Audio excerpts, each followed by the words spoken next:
અમુક લોકોએ સોશિયલ મીડિયામાં વિરોધ કરવાનું ચાલુ કર્યું છે, ધમકીઓ આપવાનું ચાલુ કર્યું છે, મારી નાખીશું, ઉપાડી જઈશું. મારા નામે ફેલાવેલી કોઈ અફવાઓમાં કે વાતોમાં આવવું નહીં અને રાજી ખુશી મારા પરિવાર સાથે રહેવા માંગુ છું. મારી છોડીને ઉપાડી ગયો છે તો મને વિનંતી કરું છું, મારી છોડીને ફરી ઓય લાવી ગયો મને. આવતીકાલે સવારે 11 વાગે અમે લોકો સમગ્ર પાસ ટીમ અને એસપીજીના આગેવાનો સાથે અમે પરિવારને મળીશું.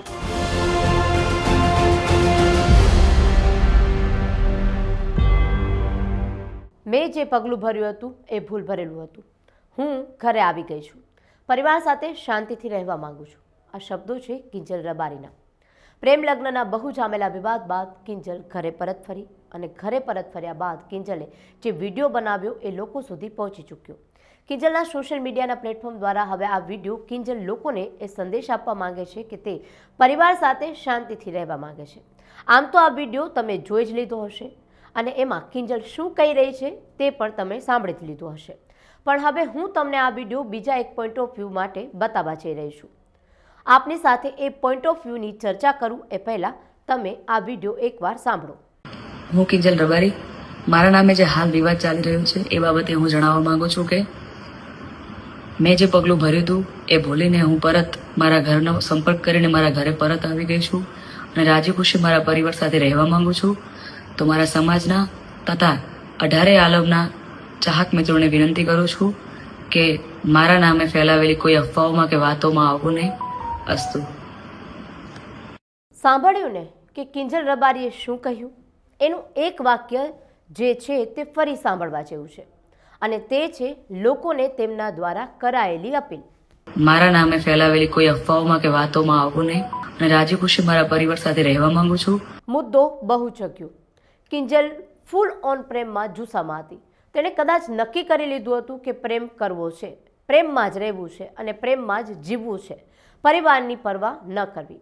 અને પ્રેમ માટે પહેલાં તો કિંજલ રબારી ઘરેથી નીકળી ગઈ ત્યારે તેણે કહ્યું હતું કે મને કંઈ થશે તો જવાબદાર પરિવાર હશે. કે મેં લગ્ન કરી લીધા છે, મારી રાજી ખુશીથી હું એમના જોડે રહું છું, એમના જોડે આવી છું. છતાં પણ અમુક લોકોએ સોશિયલ મીડિયામાં વિરોધ કરવાનું ચાલુ કર્યું છે, ધમકીઓ આપવાનું ચાલુ કર્યું છે, મારી નાખીશું, ઉપાડી જઈશું.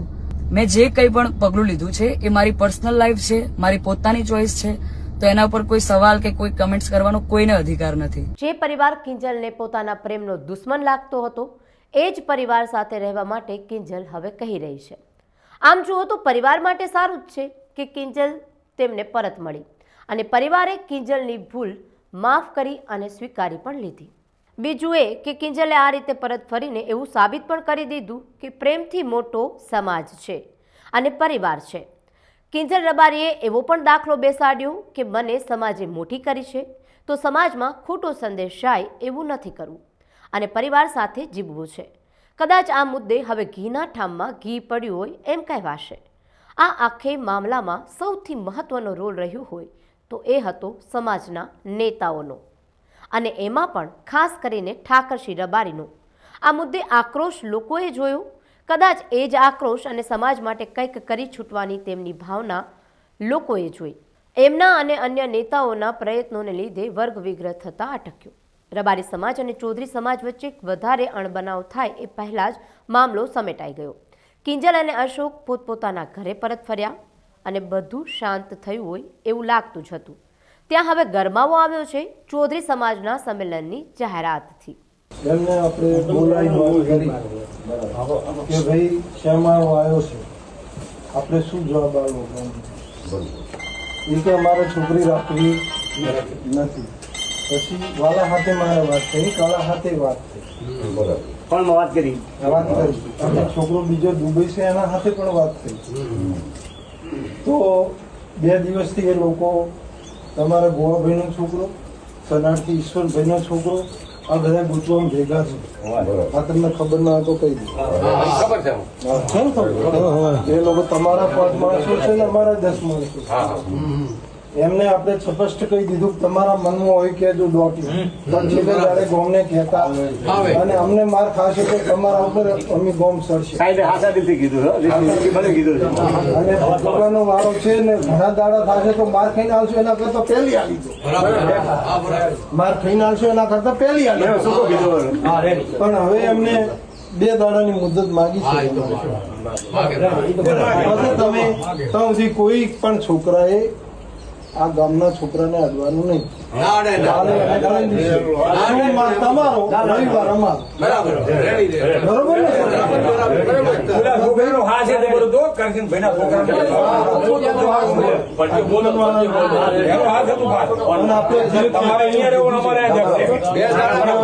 ગ્રામની રીતે તમે બધા અમારું 2-3 દાડા પછી અમે તમને કહેવા નહીં. હવે ચૌધરી સમાજ સંમેલન કરશે અને પોતાના સમાજની દીકરીઓ માટે અવાજ ઉઠાવશે. તો ચૌધરી સમાજના એક માતા પિતાએ પણ પોતાની દીકરીને પરત મળે એ માટે ઠાકરસિંહ રબારીને અપીલ કરી છે કે તમે તમારા સમાજની દીકરી પરત ઘરે લઈ ગયા તો અમને પણ પરત અપાવો. રબારી સમાજને વિનંતી કરું છું કે મારી માં ઓપતી જતા હું હતી મારે પૈયર તો અહીં આવી અને ઓળનો રબારી દેવા માજેવ કરીને નામ ઈ મારી છોડીને ઉપાડી ગયો છે તો મને વિનંતી કરું છું મારી છોડીને ઘરે ઓય લાવી ગયો મને. ઠાકરસિંહભાઈ તમને 2 હાથ જોડીને મેં પ્રાર્થના કરા હતા મોટા આગેવાન તો રબારી સમાજમાં અને તમારું કાંક વચ્ચે સમાજ આવડે છે તે અમારી દીકરી પાછી હલાવો અમારા ગામમાં છે. આટલું મહેરબાની કરી અમે તમને આશાદોડી કરો. હજુ આ મામલો ગરમ હતો ત્યાં ચરોતરના લસુંદરા ગામની એક પાટીદાર યુવતી બાબતે પણ તેની માતાએ ઠાકરસિંહ રબારીને વિનંતી કરી છે. રેણુકાબેન અનિલભાઈ પટેલ, ગામ લસુંદરા, તાલુકો કઠલાલ, જિલ્લો ખેડા. મારી દીકરી પલકબેન અનિલભાઈ પટેલ સવારે કોલેજ જવા નીકળી હતી. દરરોજ બપોરે 2 કે 3 વાગે પાછી આવે. એ પરત પાછી ન આવતા મેં એને ફોન કર્યો. ફોન લાગતો ન હતો, સ્વિચ ઓફ આવ્યો. તો સાંજે 2-3 વાગ્યા સુધી એનો 4 વાગ્યા સુધી ફોન સ્વિચ ઓફ આવ્યો. તો એમને શોધખોળ ચાલુ કરી. શોધખોળ ચાલુ કરતા અમને 9-10 વાગ્યા સુધી શોધખોળ ચાલુ જ રાખી. ન મળી તો અમે પોલીસ સ્ટેશન જઈ જાણ કરી કે મારી દીકરી ઘરે પરત ફરી નથી, મારી દીકરી શોધવામાં મને મદદ કરો. મદદ કરતા 2-4 દિવસે જાણવા મળી પોલીસમાં કે બેન તમારી દીકરીએ લગ્ન કરી લીધા છે પણ મારી મરજી મને ખબર નથી, મારી મરજી નથી. તો રબારી પિયુષભાઈ, દિલીપભાઈ એમની સાથે લગ્ન થઈ ગયા છે એવું મને જાણવા મળ્યું. તો પછી એ લગ્ન મને સ્વીકાર નથી અને રબારી સમાજના આગ્રણીય ઠાકર બાપાને મારે નમ્ર વિનંતી છે કે મારી દીકરી તમે પાછી આપો, તમારા બોલ તમે પકડી રાખો. તો પાટીદાર સમાજની દીકરી હોવાથી પાટીદાર સમાજના નેતાઓ પણ આ મુદ્દે આગળ આવ્યા છે અને સમાજની દીકરીને પરત લાવવાના પ્રયત્ન કરશે તેવા દાવાઓ પણ કર્યા છે. ખેડા જિલ્લાના લચુંદ્રા ગામની દીકરીના પરિવારે પાટીદાર સમાજ અને દરેક સમાજ પાસે એક માંગણી કરી છે કે અમારી દીકરીને કોઈ અન્ય સમાજના વ્યક્તિ પગાડીને લઈ ગયા છે. આ કેસ ઉપર એસપીજી ગ્રુપના શ્રી ગૌરાંગભાઈ પટેલ, પૂર્વિનભાઈ પટેલની ટીમ ઓલરેડી 2 દિવસથી કામ કરી રહી છે અને ખાસ કરીને આવતીકાલે સવારે 11 વાગે અમે લોકો સમગ્ર પાસ ટીમ અને એસપીજીના આગેવાનો સાથે અમે પરિવારને મળીશું અને દીકરીને પરત લાવવા માટેના તમામ પ્રયાસો કરવામાં આવશે. સાથે સાથે સમાજમાં કોઈ પણ સમાજની દીકરી હોય એને ખોટી રીતે બગાડવાના પ્રયત્નો ન થાય એ જ અમારો ઝુંબેશ. સમાજની દીકરી પરત લાવવાના દાવાઓ વિવિધ સમાજ દ્વારા થઈ રહ્યા છે ત્યારે શું માત્ર સમાજના બંધારણના નામે દીકરીઓને પરત લાવવા યોગ્ય ગણાશે? બની શકે કે અમુક દીકરીઓ તો પ્રેમ લગ્ન બાદ સુખી પણ હોય અને શાંતિથી જીવન ગાળતી હોય તો એને પરત લાવવી યોગ્ય ગણાશે? આખરે પ્રેમ અને સમાજ બંનેમાં મોટું શું એ તમારી પાસેથી અમે જાણવા માંગીએ છીએ, સમજવા માંગીએ છીએ. તમારો આ બાબતે શું પોઈન્ટ ઓફ વ્યૂ છે તે અમને કમેન્ટ બોક્સમાં ચોક્કસથી જણાવશો. અને હા, જો તમને લલકાર ન્યૂઝની યુટ્યુબ ચેનલને સબસ્ક્રાઇબ ન કરી હોય અથવા ફેસબુક અને ઇન્સ્ટાગ્રામ પર ફોલો ન કર્યું હોય તો અત્યારે જ કરી લેજો.